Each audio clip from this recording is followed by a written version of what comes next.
Hey, PK. Somebody called me a rebel today. Since you're in sociology, do you know what that means? Oh, yeah, totally. So we're actually just, learning about deviance and obedience, so I feel like I can totally help you out. Oh, what's deviance? Oh, well, deviance is, a fact or state of departing from, the usual or accepted standards, the normal social norms, if that makes sense. What's a norm? Oh, well, I'm so glad you asked. A norm is actually rules or expectations that are socially enforced. So, let's say you were going to go to a business meeting. The norm is to shake the person's hand when you introduce yourself. So it's little things like that that are embedded into our culture that we might not normally recognize. I see. And deviance is, that's what you're curious about, right? Being a rebel. Okay, well, deviance is, there's different types. So there's folk ways, which are normally you'll get side eyes or funny looks from, wearing socks with sandals or wearing black to a wedding, things like that. They're not very harmful, but they are against cultural standards. Kind of the second tier is amor, which are deeply embedded cultural norms. So cheating would be classified under that, socially ingrained that, you obviously don't cheat on your spouse. Or not marrying, or marrying a second cousin, which is legal in states like Alabama. Yeah. Things like that are kind of frowned upon. And then finally we have laws, which are things that are deeply, deeply embedded into culture and kind of span globally. For example, killing, rape, assault, things like that are kind of globally accepted as a norm. So then what happens if someone's deviant? Well, when somebody's deviant, they go through stages. It depends kind of how deviant your action is, but a majority of them face these stages. So the first one is getting caught or publicly identified. For example, if you lived in a really modest community and you wear a short skirt or wear kind of scandalous clothing, people might publicly go, oh, that's Becky. She's always wearing those scandalous clothes. Oh yeah, that's happened to me before. Oh, has it? So second, I don't know if you've gone all the way through the steps, but second, you'll get excluded from social groups. So maybe the parents of Becky, or Becky's friends' parents don't want her hanging out, with other students. So she's getting excluded from groups, and her family might kind of disown her, things like that. And then the third step is people will begin to reevaluate you through this new lens. So if something happened to Becky, if Becky got raped or something like that, people might go, oh, it's because of her clothing. This is very common with slut shaming.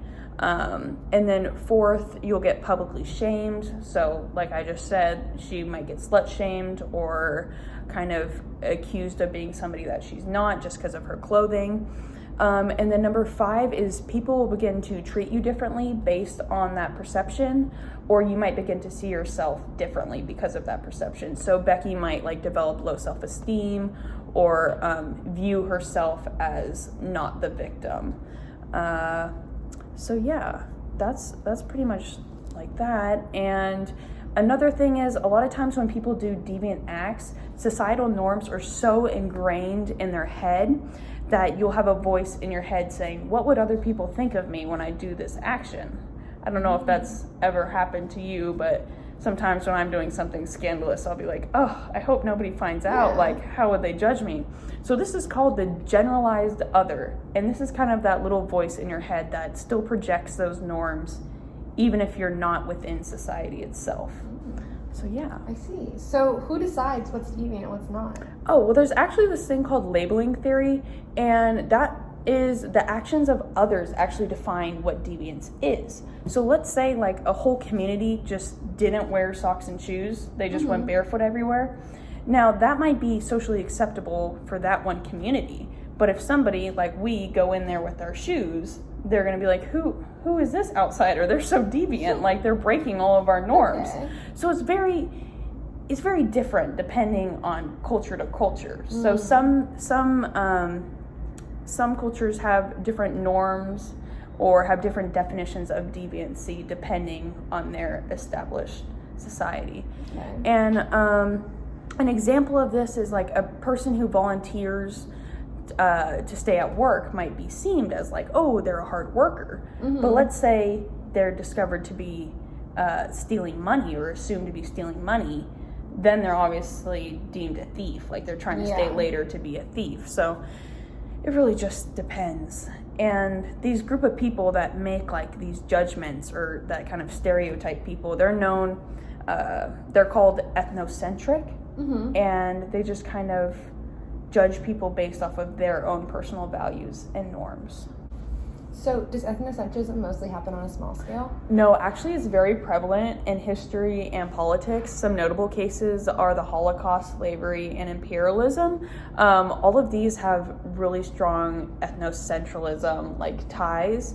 And all of these acts take a certain amount of obedience or conformity. And obedience is a formal mechanism of control by an authoritarian figure. And these terrible things happen because people buy into this false narrative that these authoritarian figures set out.